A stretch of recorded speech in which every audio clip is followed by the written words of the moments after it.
Do you like wrestling trivia? Then check out the 5-Star Match Game, the Pro Wrestling Quiz Show. I'm Joe Gagney, and every episode, I grill 3 contestants with 5 rounds of power-packed wrestling trivia. We have over 30 evergreen episodes in the archives covering WWE, AEW, Japan, Mexico, and much, much, much, much more. Play along at home and check it out today. This podcast is a member of the Voices of Wrestling Podcasting Network. Visit voicesofwrestling.com to hear the rest of our great podcasts, as well as show reviews, columns, opinions, and updates across the world of wrestling.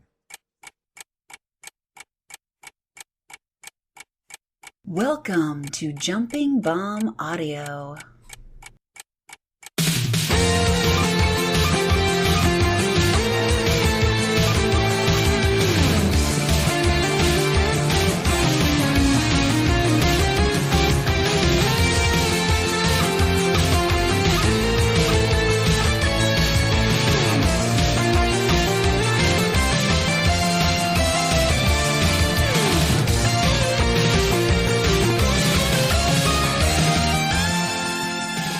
Hello and welcome back, everybody, to Jumping Bomb Audio, the #1 show all about the world of Joshi Pro Wrestling. My name is Taylor, and I am joined, as always, for the last time in 2023 by my very good friend, my very good pal, and my co-host, Kelly. Kelly, it's all coming to an end. Yep. It's all gonna end soon. 2023, get in the trash. 2024, here we come. Get the pipes ready. I'm going to have you sing Auld Lang Syne as we sign off. Oh, great. No, but we are here. We are going to be talking our awards of the year, as we always do at the end of the year. In 2 weeks, we will be off for the holidays, and then we will return at the top of 2024 to talk about all the shows that happened in the new year period, I guess, before and after the new year. But we will be covering all sorts of awards today, all the awards you usually would see in the Wrestling Observer. We'll be talking some of the shows that we watched very quickly, previewing a couple shows that are coming up, and also debuting for 2024, the Jumping Bomb Audio Joshi Fantasy Draft. We will explain that when we get to it, but Kelly and I will be drafting a number of wrestlers, and we will track those wrestlers throughout the year, and the person with the most points at the end of 2024 will win the pride of being a smart person.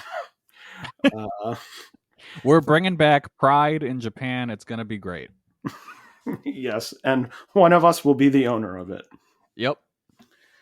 Before we get into the show, of course, we have to do the plugs. Follow us on Twitter at JBombAudio. You can follow Kelly at Comic Geek Kelly, and you can follow me at Tay Mambo. Subscribe to us on your podcast app of choice, and if that app of choice happens to be Apple Podcasts, we would really appreciate a 5-star rating and review. And if you're feeling extra generous, you can donate to this show at redcircle.com/shows/jumping-bomb-audio. So let's get right into it. We got a lot to cover. We're going to be doing all the awards. We're just going to do them bing, bang, boom, going in order here. So we're starting out with the big awards. We're starting out, first of all, with the Flair Thez Award. 3 picks for each of us. This is an award that I don't have the specific language in front of me, but combines both in-ring and also drawing and importance throughout the year. So a combination of factors. Kelly, let me throw it over to you first for your number 3 pick. So for my number 3 pick, I went with Sari purely because she brought you might say, a passion injection to the indies in the back half of the year. And there's nothing that Kelly loves more than a passion injection, as we've It's my learned favorite thing this year. Well, my number 3 is also Sari. She didn't have a ton of matches in 2023. She was only really in the scene in the back half of 2023. But I think one thing, I don't know if I mentioned it on this podcast or I talked to people outside of this podcast about it, but I really think there was a sort of period in the mid-year where, sort of looking around at the Joshi scene, it felt very sort of outside of Stardom and Tokyo Joshi, really. It felt like it was really sort of stagnating. It didn't really feel like there was all that much excitement about anything that sort of these smaller promotions were doing. Um, Obviously, we've talked at length about the fact that sort of Ice Ribbon, at least in 2022, 2021, was sort of this solid number 3. They had these Korakuen Hall shows, they had bigger shows, they had this super talented roster, um, which obviously then ran into issues. And so I think a lot of it was there really was/is no solid number 3 in Joshi right now in terms of a promotion that maybe is not on the level of Stardom or Tokyo Joshi, but maybe just below and can still sort of bring in, have big matches, have big shows. And so it sort of felt like a scene that was stagnating. And I have to give Sari a lot of credit coming back, doing her own shows, which were all very exciting, but also hopping into a place like Seedling, which had sort of hit a lull and now feels like they are very much energized. And a number of other places she sort of hopped in and gave, a jolt of energy, which I think has really raised the whole scene and helped everyone and really caused some excitement. So even though she wasn't really, top of mind for the whole year, I wanted to get her on the list. So that's why she's my number 3. Back from retirement and kicking ass. Kelly, your number 2. My number 2 has got to be Julia from Stardom, or I mean, soon to be WWE, depending on who you talk to. She kind of led the early half or early couple of months of Stardom and has always been near the top of the card for them, even when she's just in like trios matches and stuff. Like you see her a lot near the top of the card in Stardom. So she's obviously one of the bigger people in the mix and has a huge fan following. So you can't deny Julia is one of the top people in Joshi right now. Well, I'll say my number 2 is also Julia. This is going to be us repeating, just repeating each other. I think someone copied my homework. I think Julia had a great in-ring year, but has also been relied upon in terms of the strong New Japan Strong stuff coming over to America and sort of representing the brand in the way that Mayu has often done in the past, and clearly is someone of importance. Kelly sort of alluded to it, but all this mention of, possibly going to WWE, so is clearly someone who, is on someone's radar, and it's not often that people like that get on American radars. So the fact that she is, I think, really speaks to the fact about how strong she is. I think looking in December, sort of over the long year, it's sort of harder to think about, she's had the strong title for a while, but didn't feel like it doesn't feel to me at first blush like a thing where Julia dominated Stardom as she has, in years past, but I think still really had a good year and still is really very popular. So she was my number 2. Kelly, your number 1 for the Flair Thez Award. My number 1 has to go to my nemesis, Tom Nakano. Just really dominated the upper card in Stardom this year and drew pretty well for him. And now that she's not around, things aren't going as well for the company. So it's very clear that she actually did play a pretty big role in their success. Yeah, well, once again, I also had Tom Nakano as my number one for the same reason. We'll talk about this in more in later awards, but a really sort of interesting year for Stardom. I think in many aspects, they had a very strong year, and in many aspects, they had a fairly poor year.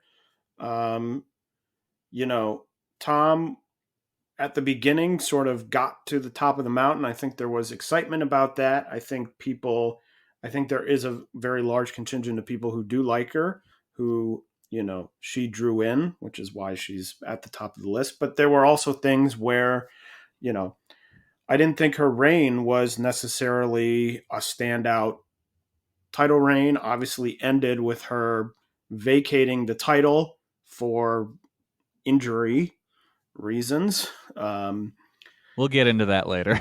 So,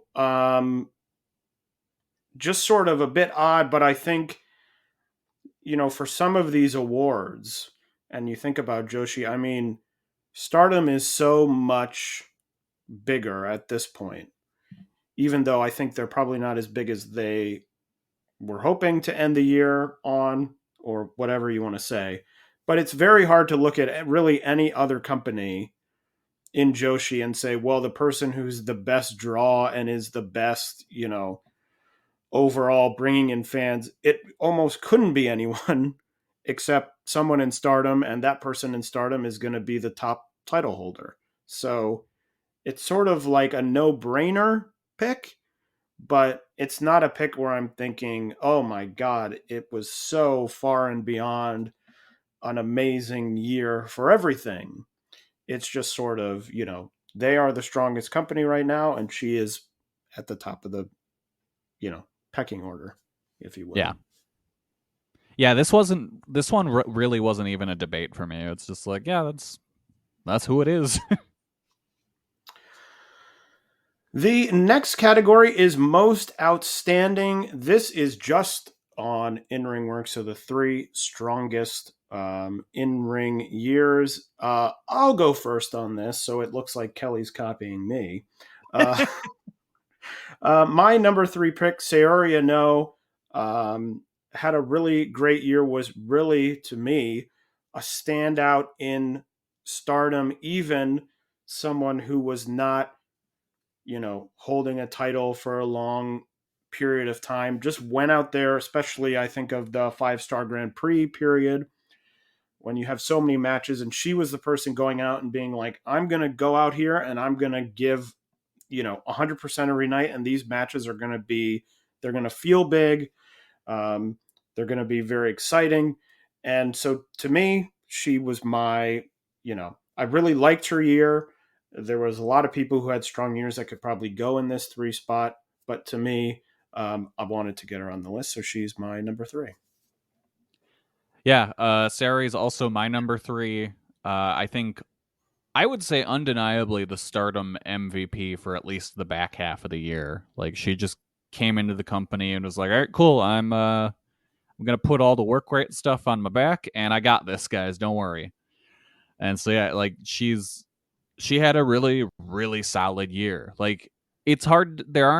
She's got a couple matches, I believe, in my top 10, maybe, or maybe just one appearance. I don't know, but like regardless, just a really good year. She had a ton of notebook stuff for me. My number 2 for most outstanding is Miyu Yamashita. Someone a little bit of a, feels a little bit like a chalk pick. But as I was sort of going through my lists for this, going through old, previous shows, old matches, it really stuck out to me how consistently she was having top level matches throughout the year in Tokyo Joshi. The beginning, she had a number of matches, at the beginning of the year, some in the middle of the year, obviously some closer to the end. The match with Mizuki, that was very highly regarded. It was just, sometimes I think gets taken a little for granted, um, with myself, where you think, oh, Miyu, of course she's having great matches. But I think looking back at the Tokyo Joshi year as a whole, I think she really stood out as someone who could go out there and in this sort of elevated world of Tokyo Joshi in-ring ability still sort of stands above um, a lot of people and had a lot of really exciting, great matches. My number 2 is Julia. I think she had a great year overall, really strong title run to open up the year, strong performances in the 5-star, and then a lot of great trios stuff. Like I know last episode we talked about her trio with Mai Sakura and Tekla, and they've been having a lot of fun matches and just really good stuff throughout the year. So I had to give her recognition there because that's not easy being great as a tag wrestler and a singles star. So it's like definitely deserves recognition at the number 2 spot for me. Yeah, and Julia actually was my number 1 wrestler of the year. I think, again, going through looking at the Stardom year on the whole, I think she just had so many excellent matches. You'll see when we talk about our top 10 match of the year coming up shortly. She was just the person who really, when I think back in whatever it is, 2 years, 3 years, and I think back on, what were the defining matches of Stardom's 2023? To me, Julia is in almost every one of them.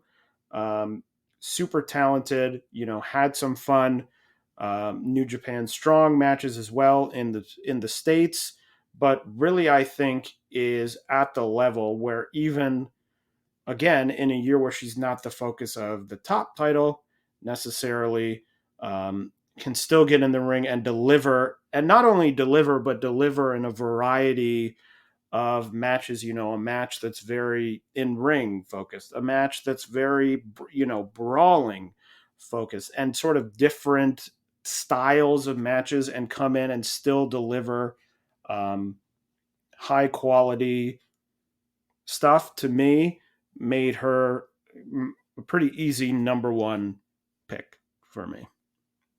Yeah, no, she's definitely deserving of that. My number 1 is Mizuki. I thought she had a great title run in Tokyo Joshi. And really, it's a big accomplishment that she got that title run and kind of broke into the upper level of the Tokyo Joshi roster, where it's been pretty stagnant. No one gets up to that level, and finally Mizuki was able to break through the glass ceiling and get up there, and that's a big accomplishment. So that's why she earned my number 1 spot. The next award is the Tag Team of the Year, another one. We made 3 picks. Kelly, I will let you go first with your number 3 pick. I gotta be honest, this year was not great for tag wrestling and Joshi, I don't think. So a lot of my picks are kind of just like vibes picks. Like my number 3, Best Bros, Balianaki and Mesaruga. They're just a super fun team, and I always enjoy watching their stuff. So that's all they got, and they've had a good title run with the Asia Dream titles, and so yeah, they're my number 3. My number 3, I went with sort of a similar thing. I think 2 of my 3 picks are sort of in left field a bit, but just a team I'm very excited to sort of see rise up the card, win titles. I've been talking about at least one of them, sort of wondering why they don't get more push, and now they are. My number 3 from Seedling is Ayame Sasamura and Riko Kaiju. Might not even end the year as tag champions in Seedling, but I really liked that they sort of were given that opportunity, have had some fun matches. And as I mentioned in the past, Ayame is someone who I have always really enjoyed, who hasn't been given the sort of opportunities that other sort of independent focused wrestlers have been given. And I think she's super talented. So I'm happy to see her. And obviously, Ruka Kaiju being trained in Seedling, it's exciting to see, former Seedling rookie, which is a very rare thing, sort of get to the top of the card, deservingly so, I think. So they were my number 3 pick. Kelly, your number 2 pick. My number 2 pick is Free Wi-Fi, the best team name in wrestling. Everyone loves some free Wi-Fi. And hey, they got the titles. I'm really happy for them. So they're my number 2. Free Wi-Fi is also my number 2 pick. Agree with everything you said, Kelly. And I'm very excited I do agree with you that it wasn't a stellar year for tag team wrestling. Really, a lot didn't stick out to me. The only one I knew I was going to get on this list was Free Wi-Fi, just because I'm very excited. I think they've worked really well as a team. They are sort of leading this charge that I hope will continue into 2024 of this refreshed tag team division in Tokyo Joshi, now that really pretty much all the long-standing teams are gone. Magical Sugar Rabbits is obviously going to be no more. Neo Bashiki-gun is not going to be challenging for the titles, at least to my knowledge. And I think they've done a really good job of sort of both stabilizing the division, but making it appear exciting, because I think that any match that they go into, any tag team match they have, you don't know if they're going to win. When Magical Sugar Rabbits had the titles in the past, you sort of already always knew, okay, they're not going to lose to this, thrown together team or this team that just decided to challenge for the titles. They're going to lose in a big moment. And with Free Wi-Fi, you don't know that. They could really realistically lose to anyone. They could beat anyone or lose to anyone. And I think that's an exciting thing moving forward, especially in Tokyo Joshi, when there are so many wrestlers sort of bubbling up, rising up the card, feeling like they're ready for the next step, that we now have a tag division that can really accommodate some people stepping up in the tag division, maybe before they step up in a singles, just because that's going to be such a crowded space. Yeah, and that kind of goes to my number 1. I went with the Magical Sugar Rabbits because A, you're always going to get a great match out of them, and B, this is probably the last time I'll be able to put them on my list. As far as we know, they're done. Yuka is moving on, so that leaves Mizuki to just be a singles wrestler. So this is the end of the Magical Sugar Rabbits. So that's why I had to put them at number 1 for the last time. Number 1, I very much cheated on this because I am sort of choosing 2 teams that share one wrestler, and that would be both the Wasteland War Party of Max the Impaler and Heidi Howitzer, and also Palm Paler, the team of Palm Harajuku and Max the Impaler. I just thought Max was very good in the tag scene in Tokyo Joshi this year. I thought it was very exciting to have the Wasteland War Party at the beginning of the year, and then exciting to sort of wrap up the year with a little bit of the Max and Palm stuff. But I just think Max has been such a great addition to the Tokyo Joshi roster. Couldn't really fit her in elsewhere on these awards, so really wanted to sort of give them some shine, because I've really enjoyed their work in the company, and also enjoyed Heidi, and of course Palm, I think, has been a very exciting story to tell of this wrestler who I think the crowd has really gotten behind. So that, maybe bending the rules a little, but that is my pick. You know what? I'll look the other way. You won't find me. Yep. The next award is for the Promotion of the Year award. We have 3 picks again here.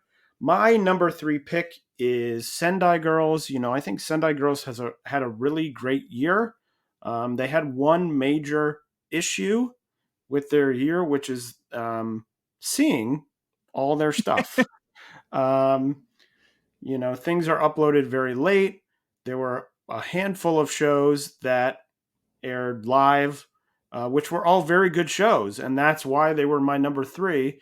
I only wish that um, there were more shows that aired or aired in some sense of immediacy after the event. A lot of these matches happen in February and get uploaded in June. And by that time, sort of the wrestling world has moved on. I wish, I know a couple years back they had a very, very brief um, time of they were uploading stuff on IWTV that ended almost right as it began. I think they uploaded 2 or 3 shows. I just wish there was somewhere like put them on YouTube, but like put them on YouTube like Reasonably quickly. yeah, a couple weeks after, or do something that like Ice Ribbon has their subscription on YouTube, which is very nice. They have the shows. They're not, some of them I think air live, but they go up there with relative speed. Yeah, And because right now Sendai Girls is uploading stuff from June. yeah, and it's not a thing where I need a 5-camera production running around the ring. Ice Ribbon puts a camera on a stand and just shoots the ring. And it's like, if that's what I get, then that's what I get. I would much rather have that than something where it's like, oh, here's matches from June where you're like, well, I've already watched the show live from, November. So going back to watch in June, but the stuff I saw from Sendai Girls was all very good. We reviewed their show um, a little while ago here on Jumping Bomb Audio, which you can go back and listen to. That was an excellent show. And I was looking through my notes and seeing, the other Sendai Girls shows I watched this year that were, live or presented on pay-per-view or whatever it was, were also very excellent. They have a really fun roster. They have some people who don't really travel around in terms of, Dash, who was out for some time, but Chihiro doesn't really go that many places, very rarely. So they sort of have this very unique way about them that I really enjoy. They're very talented. Just wish that I could see more. Yeah, my number 3 is no one. There wasn't a number 3 company for me that really stood out from all of the others. It was a weird year for Joshi, I would say, where it just, I don't know, no one to me really had the booking momentum I would have hoped for. Like there was a lot of good matches, but just no one stood out. Like I guess in the back half of the year, Marvelous really picked up to me. I always kind of enjoy, if this makes sense, the scrappiness of Seedling. Like just they have kind of a rougher touch to them that I enjoy. Uh, Prominence exists, and I do enjoy it when I watch it, but it sure doesn't feel like it's going to be anything more than it is. Gato Move and Choco Pro are what they are as well now. Ever since Takanashi really took over booking, it's kind of just been boring. But yeah, it's like there's a lot of good stuff, but nothing stood head and shoulders above the rest for me to make it to number 3. So I am leaving that space blank. I considered for a bit Seedling because I think late in the year, the thing that I loved about them in past years was that they were sort of telling, they weren't just a smaller promotion, doing, being like, here's a show and here's 5 random matches that we put together. There was sort of these stories. They weren't hugely elaborate stories, but you think of, I mean, the big one is the Arisa Nanai stuff with the hair match. That's where it culminated. But that was not Yeah. a huge, elaborate story. It was just sort of simple storytelling that was woven through the shows, and it felt a little like when Nanai left that they sort of were like, well, let's not do this. Let's just throw up some matches, and still had very good matches. And again, like I mentioned at the near the top of the show, when Sari came back, it sort of felt like they were like, oh, great, we have a person. Let's like tell a story with this. And they've been telling this story of, Arisa, and their battle, and now teaming together, and they're releasing these videos of their going out together and they can't get along, and that's the sort of stuff that not originally, but really drew me in past years with Seedling, where it was like, oh, great, there's something where when I sit down to watch a show, I'm not just thinking, oh, I'm excited for XYZ match, but oh, I can't wait to see what happens in terms of these wrestlers. So I think they had some of it. It sort of started to happen later in the year, so it wasn't a full year thing where I could really get them to number 3. But they were considered, I think you're very right about Marvelous and to some extent Oz Academy. They had some interesting stuff again in the back half of the year. I think a lot of this sort of most interesting Marvelous stuff was happening in the US, in all the US promotions they work with, and of course recently announcing they're going to run a show here. So it was just one of those things where I liked some of the stuff that they did, but it wasn't a great holistic year for them because I felt like they had sort of faded from top of mind for a while. So I considered some of those. I can see why you couldn't pick sort of a consensus in your mind number 3. Yeah. Or number 3, I'll go just weirdest promotion that I'm glad exists and I know will somehow flame out. That's Sukeban. Yes. Although, yeah, we'll talk about that in the past, or when we review the shows that happened recently. We'll talk more about that. But my number 2 promotion of the year, I went with Tokyo Joshi. Thought they had a very solid year. Obviously, very good in-ring year. I still am waiting for the moment when I really feel that their booking is giving people momentum and not often taking momentum from wrestlers. I think that's my biggest hold up with them. I know some people disagree. I know people feel differently. But I'm just waiting for a year in which the things that I'm like, oh, they should really, I think if we had said, okay, at the end of 2022, okay, at the end of 2023, Mizuki will have been champion and lost it after only a couple defenses. And they really haven't done much with Miyu, which we'll talk about in a second. Miyu Watanabe. So it just feels like a strong year, but I keep waiting for like the moment when sort of some things are going to click into place booking wise, which hasn't quite happened yet with me, which is why they were number 2. My number 2 is Stardom. They had an undeniably great year, but the thing that kept them from number 1 for me is when I was kind of compiling my notes and everything for this.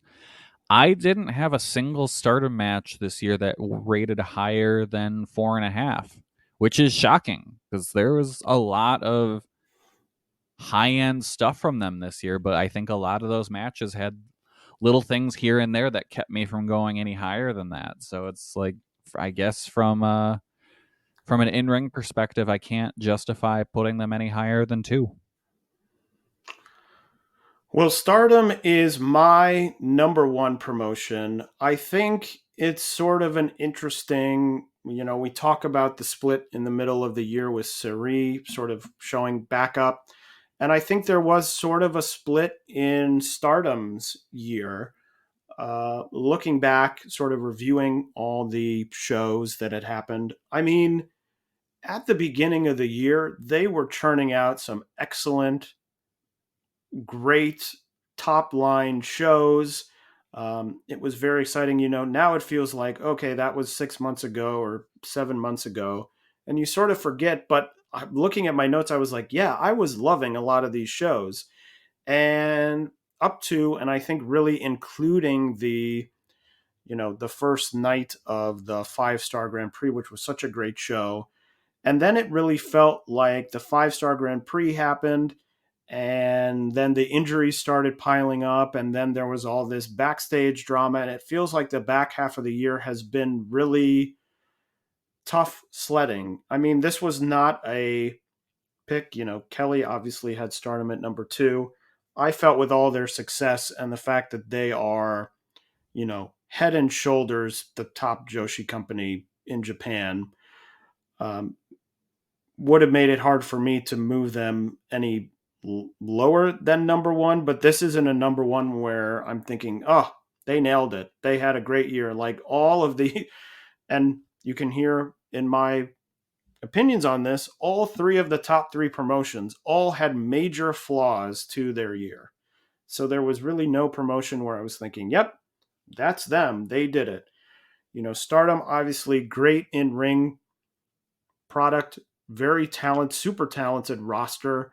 But I'm fascinated to see what happens in 2024 in terms of, they've talked about the number of shows that they run, what exactly, they are going to do about, these injuries happen. They have this new president coming in.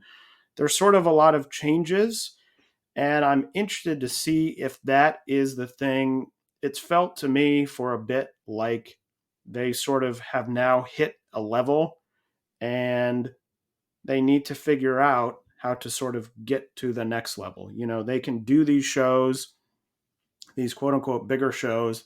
They can draw 1,000 people. They can fill up Korakuen Hall, but it's not really the growth of, okay, when are we going to see 2,500 people? When are we going to see 3,000 people? We see that once or twice a year when they load these shows up and they're like, this is the huge, gigantic show. But it no longer feels like a company that's going up, up, up. It feels like a company that is on a level. And then when it comes out and they're like, oh, such and such got injured. Oh, this show's running late. Oh, we ran a show for 114 people in a venue that was very cold. Like, you sort of start looking at everything and thinking, okay, what's going on? So I think 2024 will be a very telling year for the company. I really kind of loved that whole, 114 people were here. It was extremely cold. I'm like, you didn't have to run the extremely cold venue. Well, you don't Maybe, know it's going to be cold when you book the venue. I mean, I don't maybe know. you I think do, but you should at least be like, hey, does this place have heat? No, then we should book somewhere else. it's heated by the passion of the wrestlers. Yeah, like But it's Kelly, December. It gets cold. you're number 1. My number 1 is Tokyo Joshi. This is the year they really cemented themselves as a work rate promotion, I think. A lot of really good higher end stuff on the shows. It was nice to see kind of the beginning of the shift of the upper card echelon of wrestlers. So I think this is both a building year and a very strong year for them. I think this only means bigger and better things from here on out for the company, and that's great because I loved this year in Tokyo Joshi. So yeah, they are easily my number 1. So next we are going to go with our match of the year. We each have 10 picks here, and we are going to start with number 10. I will start with mine. My number 10 is from Stardom, from the Triangle Derby Finals on March 4th. It is Azumi versus Starlight Kid.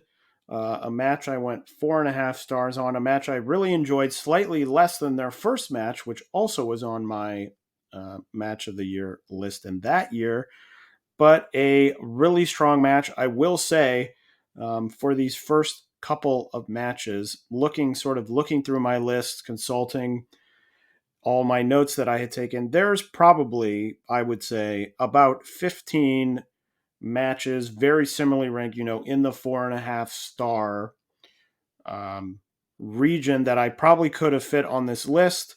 But this is one that stuck out to me. There we go. As another, as I mentioned, great match in this now series of matches that Azumi and Starlight Kid have had, and a match that I very much enjoyed. My number 10 comes to us from Oz Academy. It is the 6-person tag team elimination judgment chain death match from Yokohama Burning Destiny with the team of Ozaki-gun, which is Mayumi Ozaki, Kikeru, and Saori Ano, defeating Chigusa Nagayo, Mio Momino, and Tomoko Watanabe. This was awesome. Like, they're just a wild plunder brawl match. Exactly what you want from the kind of crazy Oz Academy deathmatch style. Definitely a good kind of extension of the Oz Academy or Ozaki versus Marvelous feud. And I I'll always remember Ozaki taking pictures with all the sponsors while she's like stomping on the belts.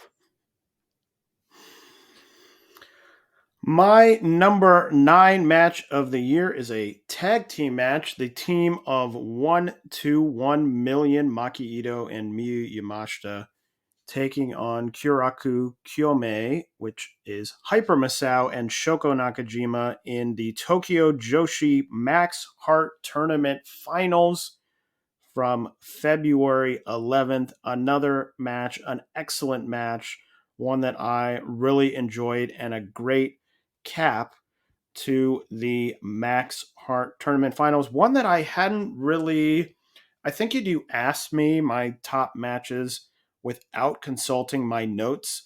I'm not sure I would have remembered this one, but the minute I saw it in my notes, I had the visceral remembrance of how much I really enjoyed this match. Really stuck out to me as a great main event on that show. Very much remembered it the minute I saw it. So that is my number 9 match. My number 9 is from a surprising place, GCW. This is from the World on GCW 2023 in October. This was their Korakuen Hall show. The main event was for the GCW Ultra Violent title, Rina Yamashita versus Masha Slamovich. This was nuts. They went out there and beat the holy hell out of each other and used so much glass. Like, this was definitely a very important match for both of them. They were, really, it seemed like they were really kind of proud to be in this main event spot in Korakuen, and they went out and killed it. So I had to put this on my list somewhere because it just stuck out in my memory so well. My number 8 match is from a surprising place, from Baka Gaijin and Friends number 3 on March 7th, Chris Brooks versus Mai Yukihi.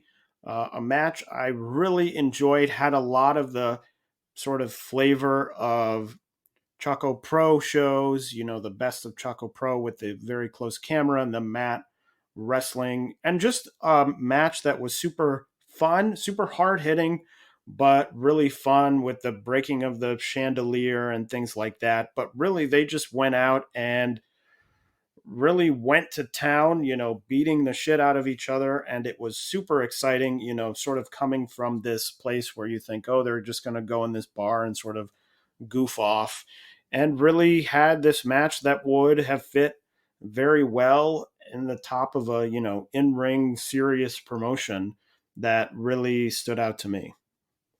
Yeah, that match was incredible. That came very close to making my list and probably would have been in this very spot had I not gone with my number 8 match, which is also a Chris Brooks match. This one was for the KOD Openweight title and was from DDT's Who's Gonna Top 2023 on September 24th. It was Chris Brooks defending the title against Saki Akai. in one of her final singles matches. This was, it kind of felt like Saki's last stand almost. Like she put everything she had into this match and proved like she could do this main event epic style.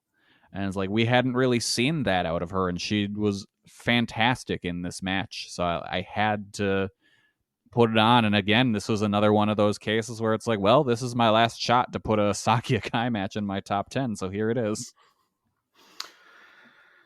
My number 7 match might be the most controversial match that I put on my list. A match that I know a lot of people did not like at all, that I really enjoyed. It's Mercedes Moné versus Mayu Iwatani from Stardom's All-Star Grand Queendom on April 23rd.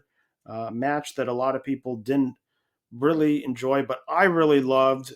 I said it at the time that it was a match between just two maniacs who were willing to go out and be like, yeah, we'll do this to, make the match fun. We know that Mayu is very much that style, and Mercedes sort of went along with that. So a match that I really enjoyed, just sort of a match that matches the style that I really enjoyed. So that one was my number 7.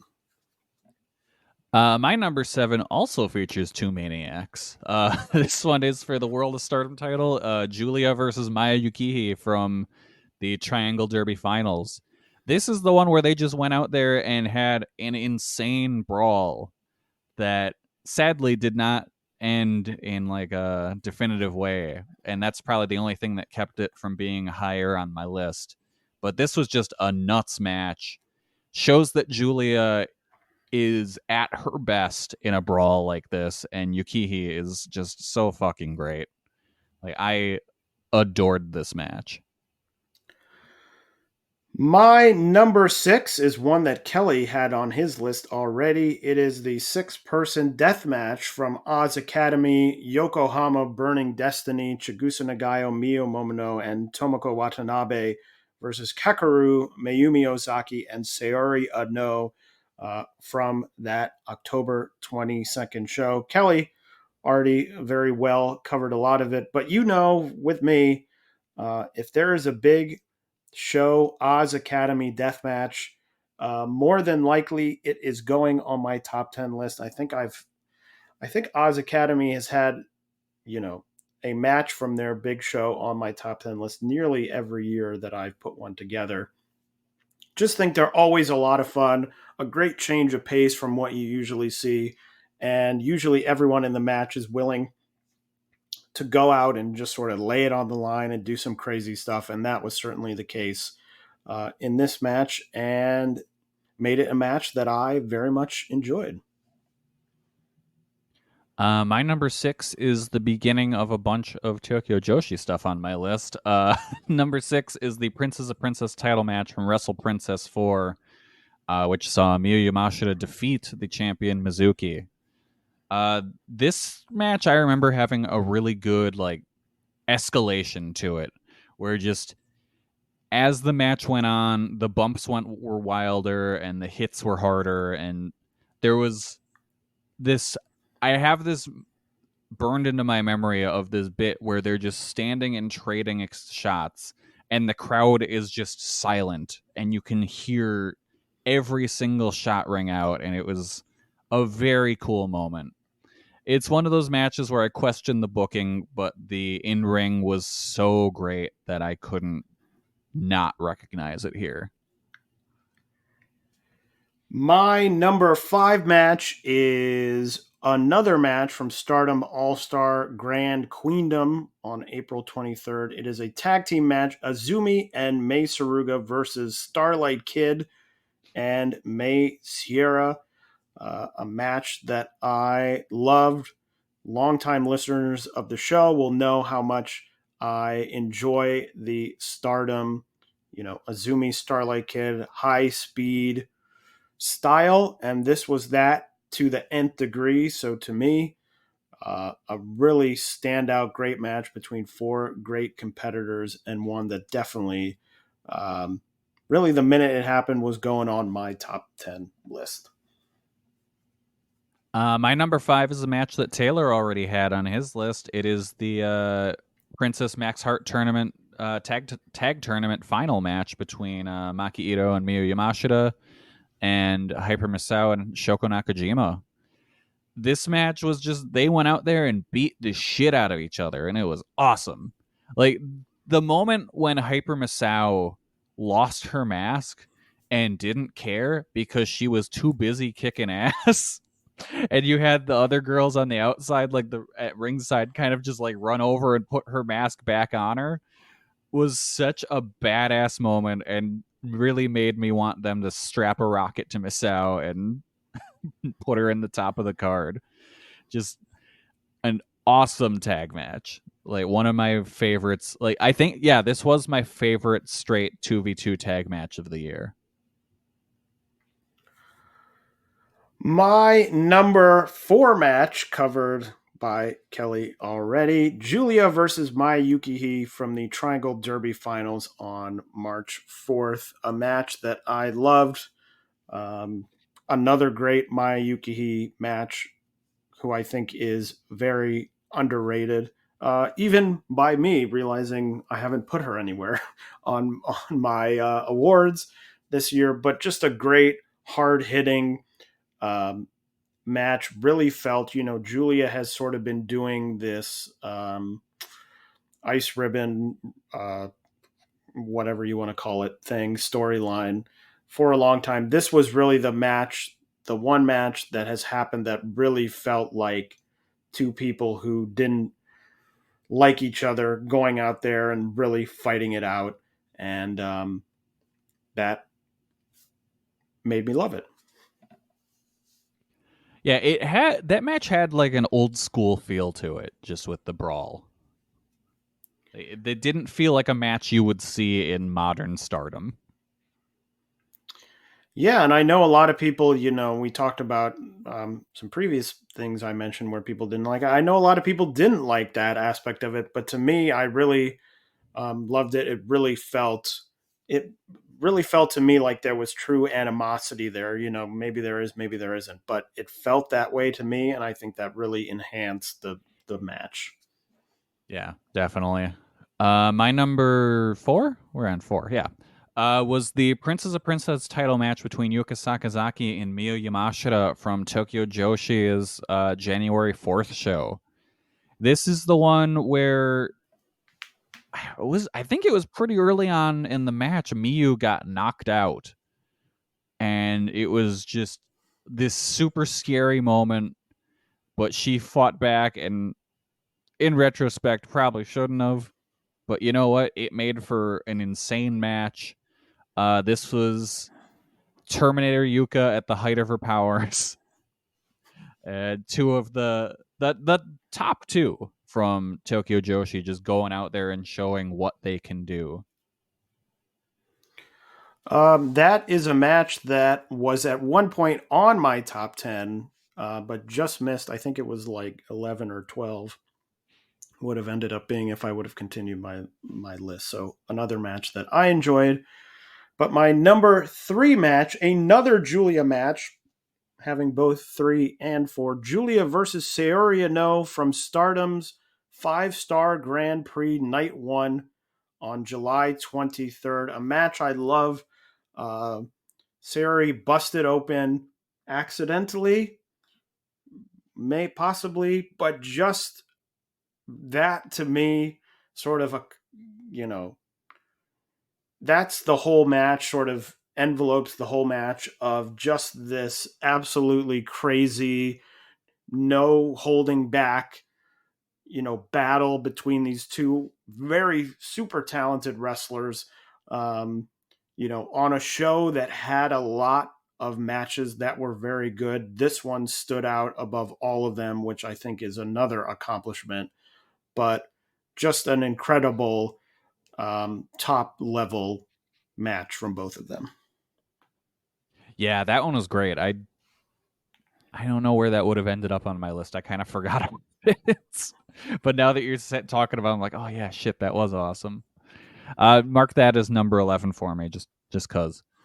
My number 3 match is something very recent, from December 1st. It was from the Tokyo Joshi 10th anniversary show. It was the best 2 out of 3 falls 10-man tag generational battle, which this match was incredible. It had everything. Like, it just super dramatic, incredible work throughout the whole thing, and just it like to see this match. If like we could take this match and send it back in time, just maybe like 4 years ago, and show it to Tokyo Joshi fans then and be like, hey, this is what's coming, it would have blown our minds that this is the future for this company. It's just so great. And I'm sure we'll talk about it more as we get into kind of recapping the past couple of weeks too. Well, I will say that is my number 2 match of the year. And frankly, 2 and 1 to me are a razor thin margin of difference. I could very easily tomorrow change my mind and make this match number 1, the 10-person tag from Tokyo Joshi. Just exactly sort of because we previewed this match and I was like, oh, it could really be like those, Dragon Gate veteran rookie matches that they had in the past, matches that I love, matches that have ended up. I think at least one of them may have ended up on my match of the year list in a previous year. And it was exactly that. It was like out of my dreams. I was sort of watching the match, sort of started out, and you have a little bit of goofiness. You have the stuff with Rika and Yuka and Mizuki, and you're sort of like, okay. And then all of a sudden that first fall happens and it's like, like lock in, and everyone just totally stepped up. I mean, I was thinking, who is the weak link? If you had to name a weak link in the match, who would it be? And I couldn't even really think. I couldn't think of one because I thought everyone just stepped up their game. I love the story of these rookies fighting back against the veterans. I know a lot of people were not happy to see Miyu beat Miyu. But I think that also is sort of teeing up 2024. And I think if that is what happens, then that makes this match even more exciting. The idea of, Miyu Watanabe going toe-to-toe with Miyu Yamashita, getting close, the fans are behind it, and just doesn't quite happen. But then that's the story for next year when it's like, okay, we're going to go one-on-one, and this time I'm going to do it. I mean, and I think if there was any case in which, we've talked a lot in the past about, oh, well, the promotion wants to keep these, select wrestlers at the top because that's who people want to see. That's who people are coming. I mean, Arisu pinning Shoko at the beginning and getting the huge chant and the cheer, and people are like, ah! That was wild. I'm like, if there's any bigger sign that this audience is ready to see these wrestlers like step up and see these new people, there it is right there. So that's the sign. I will also say, this match, of course, still very early. It's been less than 2 weeks since the match happened, but it is the highest rated Tokyo Joshi match of all time on Cage Match by a large margin. Miyu Yamashita versus Mizuki, which, by the way, is only from 2 months ago, is at 9.03. The 10-person tag is at 9.4. Wow. So it's only one of 4 matches in the history of the company to be rated higher than 9. Of course, those other 3 matches have more votes to them, so that rating could certainly go down. But it is right now head and shoulders higher than really anything else, and I loved it. It was a Yeah. perfect match for me. Yeah, I really do think this, like, the finish of that match will be Miyu's motivation going into next year to be like, I'm going to take that belt off of her because I came this close to it this first time. So let's try it again. Kelly, you're number 2. My number 2 is the Mayumi Ozaki Mio Momono bloodbath from Marvelous's August 7th show. Like, come on, this is ruled. like this is Joshi. This is exactly like old school style bloody crazy brawl. Like, this was incredible. Just a super emotional match. Mio was doing anything she could to try and beat Ozaki, but just the wily veteran and all of her insane violent tricks were too much and she beat her and took the title and fucking stomped on it in front of her. Like, this was such a wild match. Like, I loved it. I went this is a 4 3/4 match for me. Like, easily my number 2. Well, I'll repeat Kelly once again and say my number 1 is Mio Momono against Mayumi Ozaki from Marvelous Korakuen Hall on August 7th. Kelly sort of summed it up, but just so, I mean, such a simple, I know a lot of people didn't like it because it was Mio losing the title and Mayumi Ozaki sort of, quote unquote, politicking her way into a title. But to me, the match itself, just such a simple, straightforward story of someone overwhelmed by their opponent and yet fighting back. They're bloodied and they're doing their best, and they're, never say die attitude is the kind of thing I always love. And just they laid it all out on the line, and the whole post match stuff really added to it. And it really felt like a big major moment uh, in all of Joshi for the year, to sort of have this happen, have such a match, and then have her stomp on the title afterwards. So to me, just great stuff. That's the match that made me subscribe to the Marvelous service on YouTube. There you go. It drew money from me for sure. My number 1 is a match that I believe I may be the high man on out of anyone. It is the seedling title match between Sari and Arisa Nakajima from August 25th. I went full five stars on this one. It's just pure violence from start to finish. Some of the hardest hits you'll see all year. Like, this is the kind of wrestling I love. Just two people going out there and beating the ever loving shit out of each other to the point where you're like, damn, what did one of them do to the other one? Why are they doing this? But sometimes it's just for the love of the game. And yeah, this is, again, I think I might be the high man on this, but it's my number 1 by far. Like, some of those strikes are still echoing throughout my brain. All right, so that is our top 10 of the year. Now we'll get to some of these, I guess you could call them smaller awards. The first one, Feud of the Year. Kelly and I have the same one, so I will say it is Mayumi Ozaki against Marvelous.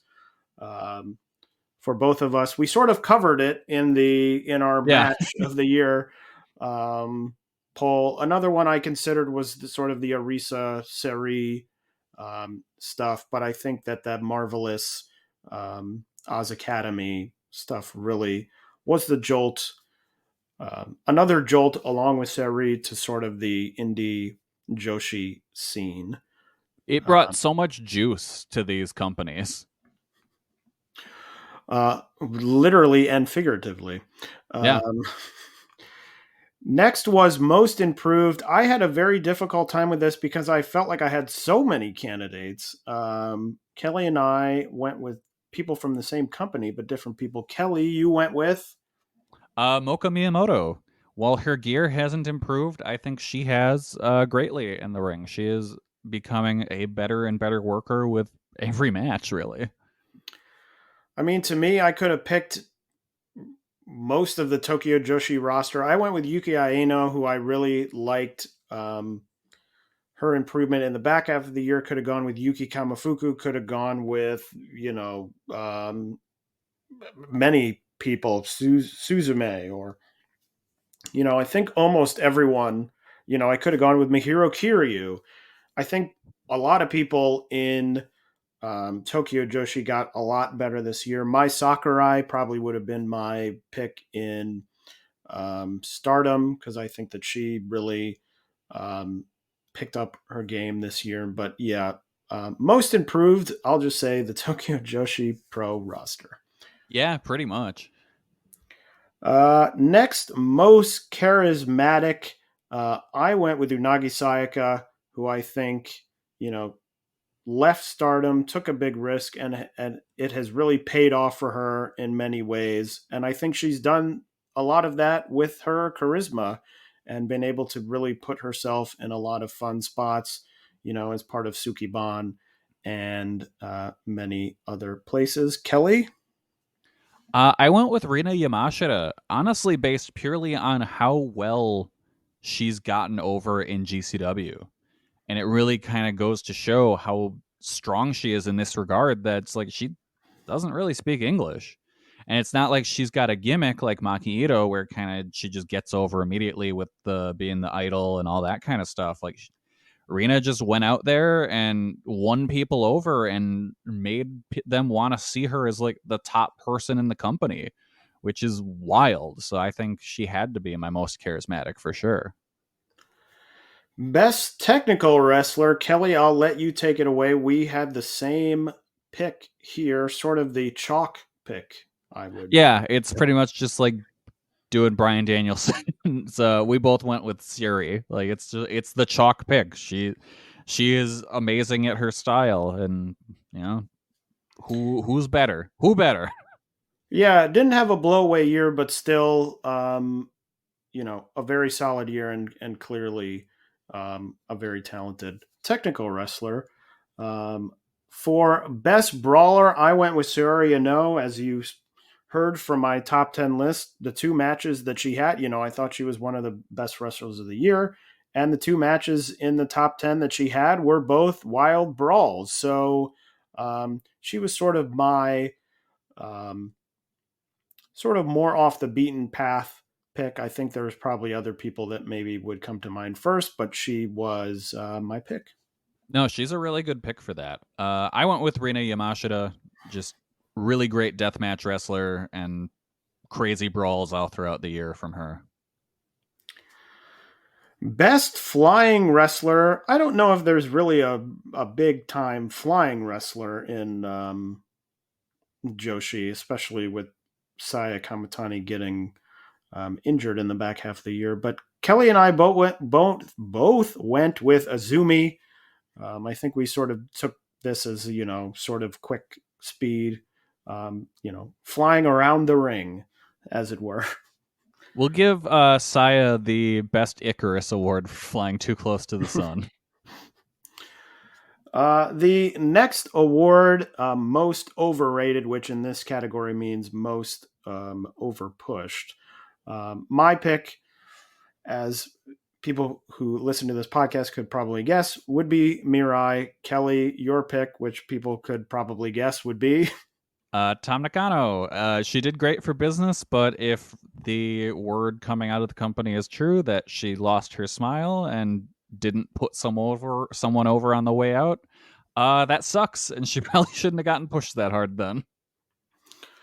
Next is most underrated or underpushed in this category. My pick, Miyu Watanabe. As I sort of mentioned, she had that exciting back half of 2022, and it felt like they didn't really capitalize on that. I know that in the Discord, in the Jumping Bomb Audio channel of the Voices of Wrestling Discord, which you should visit right now. Yeah, go there. We did get a question from Tim Dog about whether we think that Miyu Watanabe not being pushed this year was the biggest Joshi booking misstep of the year. I don't know if I would go that far. I think it was a little bit odd that she was not, that they didn't do more with her this year, but it's possible that, if in 6 months she's the champion of Tokyo Joshi, then it sort of is like, oh, it makes sense. She gets a big moment at the end of the year in a loss in that 10-person tag, as we mentioned. But I'm still sort of in a wait and see. It felt like 2023 was a Mizuki year in Tokyo Joshi. Possible that 2024 is a Miyu Watanabe year. But we'll have to see. Kelly. Yeah, and it's worth noting that Tim Dog asked us that question in the Discord prior to the generational 2 out of 3 falls match. So I think after that match, it's even more clear now that 2024 is probably going to be Miyu's year. I had Miyu down as we started recording, but then you mentioned that Maya Yukihi is incredibly underrated, and I was like, you know what, you're right. And so I went back and changed my answer to Maya Yukihi. Incredibly underrated, deserves to be the top of a company somewhere. The Rookie of the Year, this one, a tough category. Lots of options that you could have gone with. I went with Wakana Uehara, especially with her winning the Next Generation tournament in Tokyo Joshi. I think watching her wrestle that she has got a lot of very strong aspects that make me excited for her future, and I think she's going to be a big deal in Joshi and in Tokyo Joshi. So she was my pick. Kelly, who was your pick? I went with Fuuchan.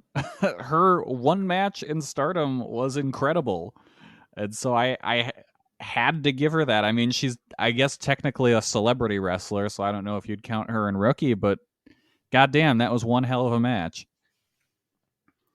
The best major show of the year, Kelly. What was your number 3 show of the year?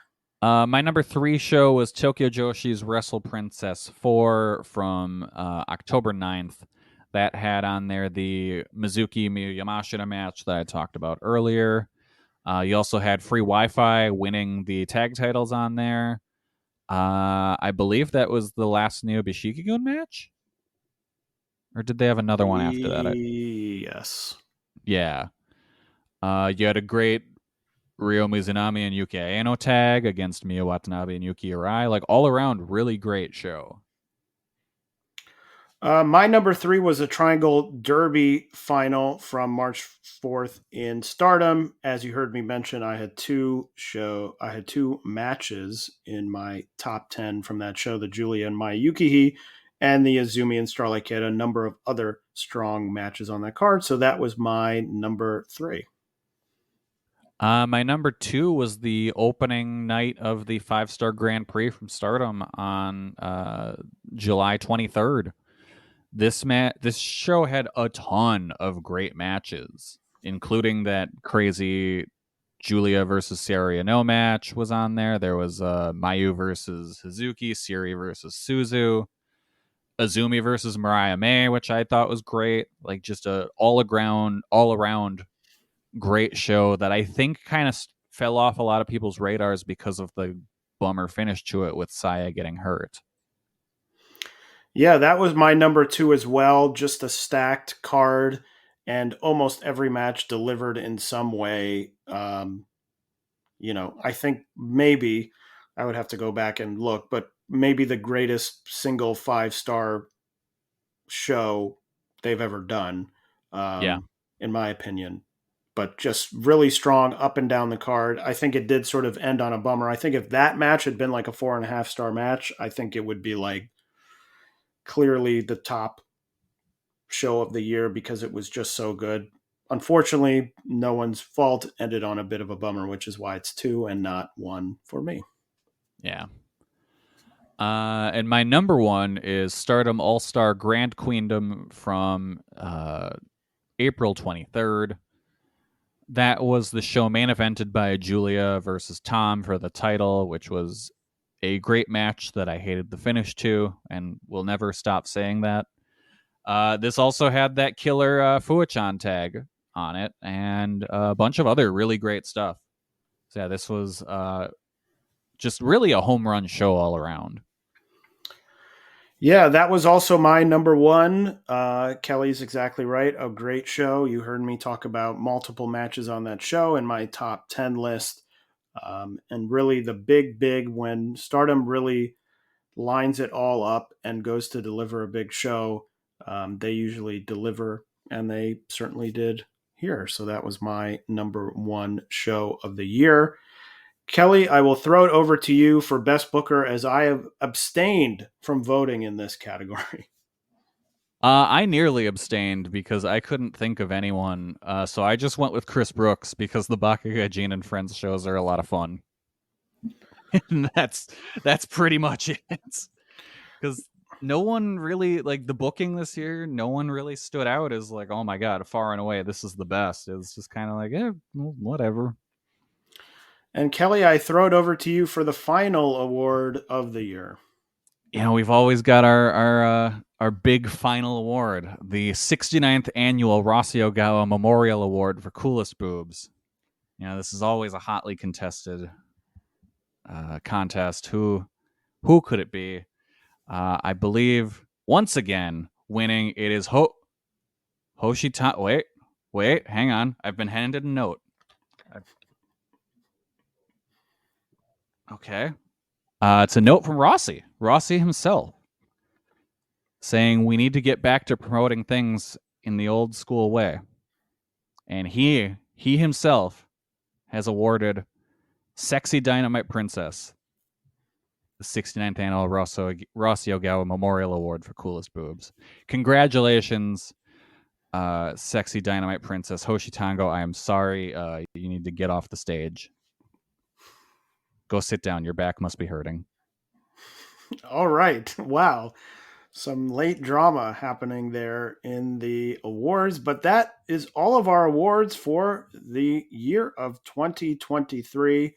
Next, we are going to get into our official Joshi Fantasy Draft here. I've 100% made up a bunch of rules. So here they are. So Kelly and I are each going to pick 5 Joshi wrestlers. I made a rule that you can only pick a single wrestler from each company. This is sort of a loose rule, but I didn't want us both just picking 5 Stardom people or 5 Tokyo Joshi people or something like that to give it some variety. Each wrestler will get 3 points for a singles victory, 2 points for a tag team victory, and 1 point for a 6-person or greater tag match victory. If you win a championship during the year, that is worth 10 points. If you successfully defend that singles championship, that is worth 6 points. A tag title defense is worth 5, and a 6-person or greater title defense is worth 4 points. At the 6-month junction, which will be sometime in June, I would imagine, we are allowed to swap out one wrestler of our choice if we want. We don't have to.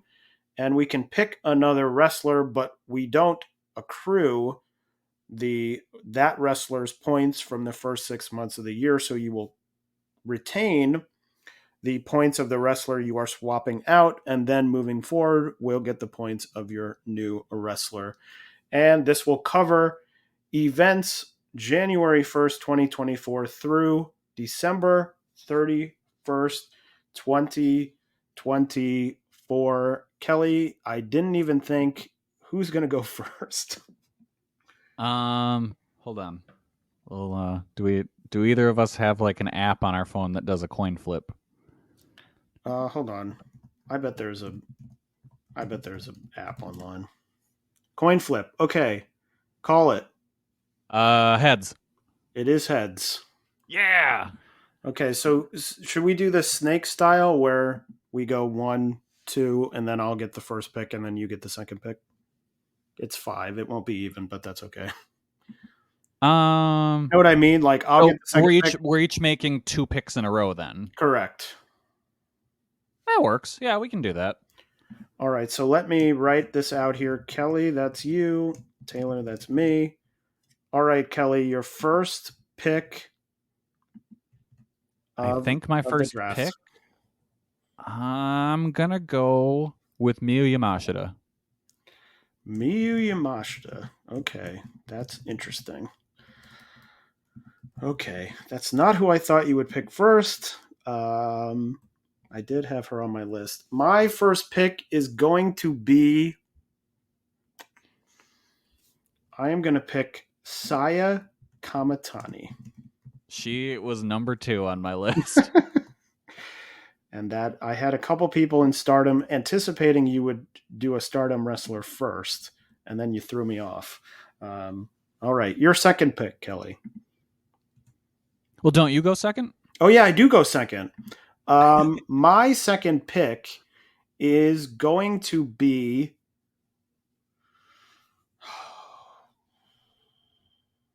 Oh... Because now I know you can't pick anyone from Tokyo Joshi, so I can sort of hang out on that one. Yeah. I am going to pick...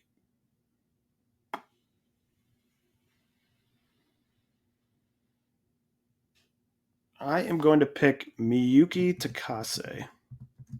Oh. All right. Now you have 2 picks, Kelly. I think I am going to go with Vaney. Oh. Good pick. Good pick. Okay. I am... Oh, no. And then you have another... Wait, no, it's my pick. Yeah. Then you have... Okay. And I'm supposed to be making notes of this. Okay. Now this is hard. I wonder... I'm gonna go with Rina Yamashita. All right. I'm cornering the market on Yamashitas. Okay. I am going to then pick... I'm going to pick Ibuki Hoshi. And I am going to... Oh, God.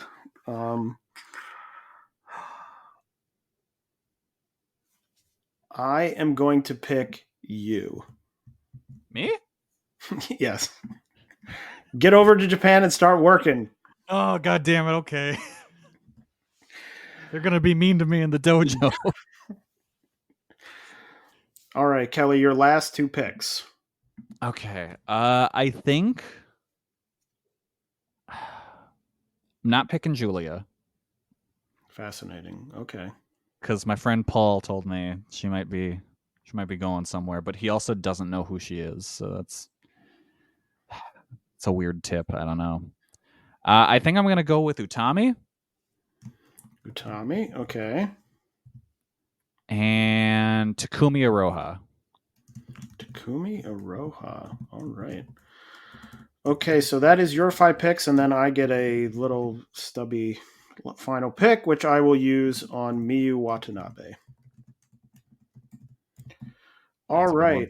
So the teams are as follows. Kelly has Miyu Yamashita, Veni, Rina Yamashita, Utami, and Takumi Aroha.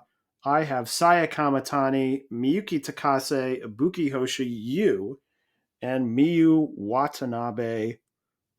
It'll be interesting to see what happens. I have no idea. Yeah. So I guess follow along with us. If anyone wants to pick 5 of their own wrestlers and join in, I guess let me know. I could always keep track of that. I don't know. We're making this up as it happens. This may be a terrible idea. We'll see.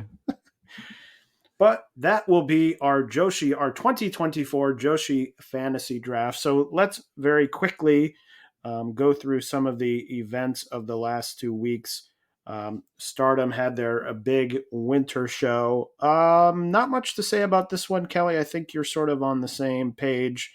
I thought it was a mostly fine, moved at a very quick pace.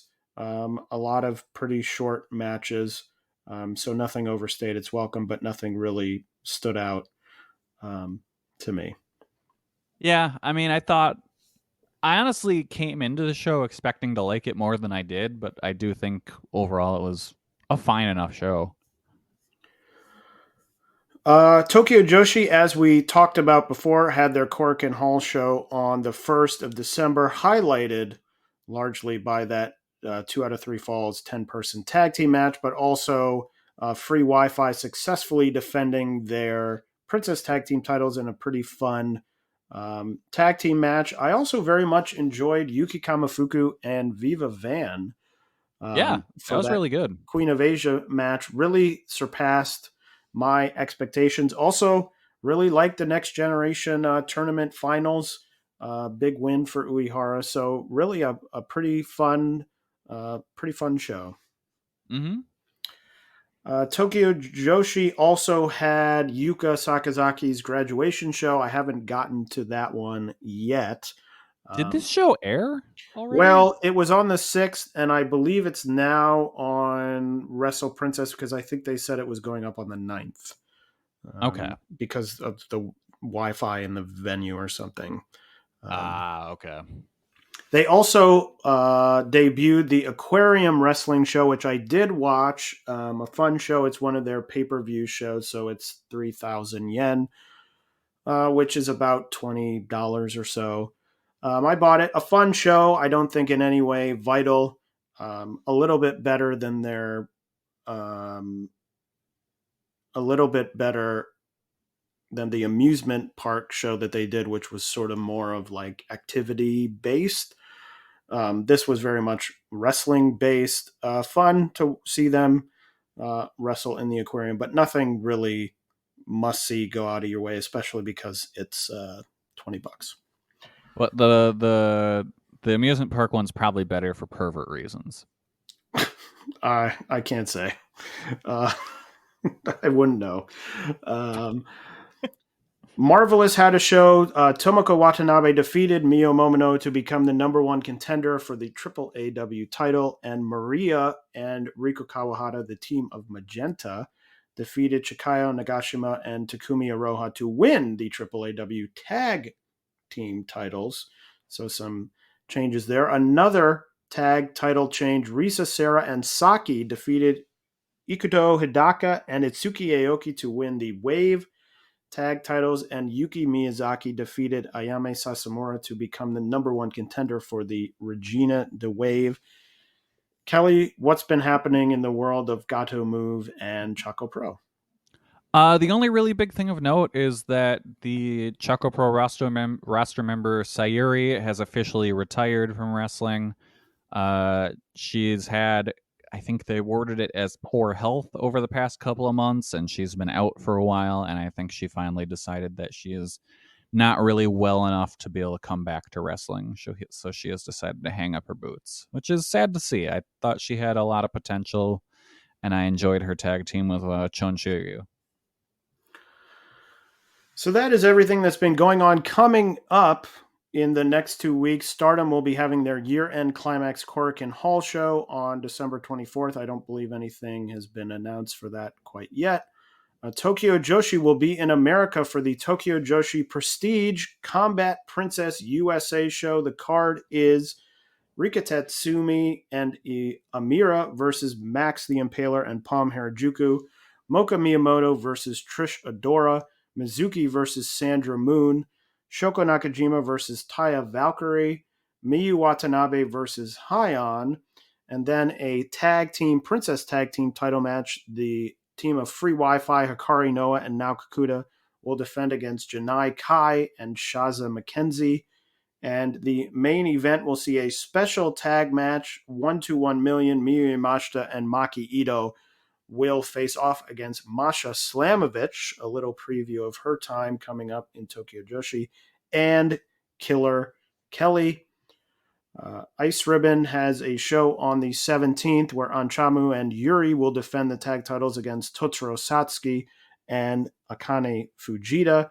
And Wave has a show on December 24th. Yumi Oka will return, a limited return, but that show also will feature Kohaku taking on a visiting Starlight Kid, and Veni will defend the Regina de Wave title against recent victorious number one contender Yuki Miyazaki. So that everything coming up in the next 2 weeks, but we will see you in a month at the beginning of 2024 to go over everything that's been happening. Kelly, do you have anything else you'd like to say?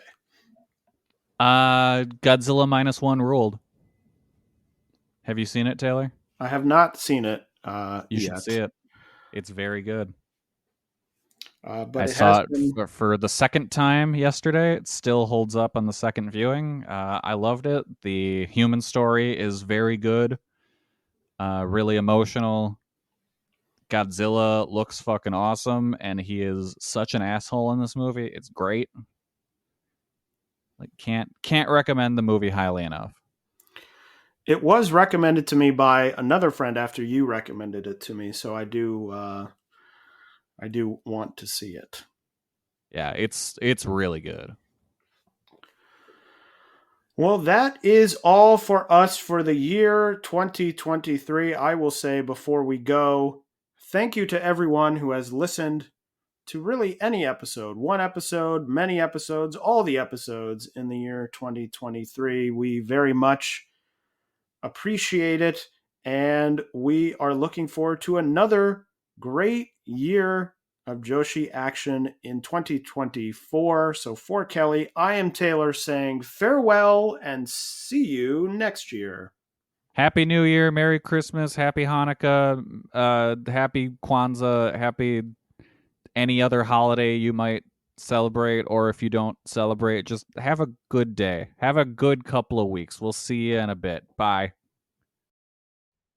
Hey kids, do you like wrestling? Well, we like wrestling too. We are Shake Them Ropes here on the Voices of Wrestling Podcasting Network. Myself and Chris Novembrino kind of doing a lazy river of wrestling criticism, going through the news and whatever happened in stateside television wrestling. And also, you know what? Sometimes we just like to watch old stuff and talk about that too. Love for you to give us a listen. If you haven't already, we are Shake Them Ropes here on the Voices of Wrestling Podcasting Network.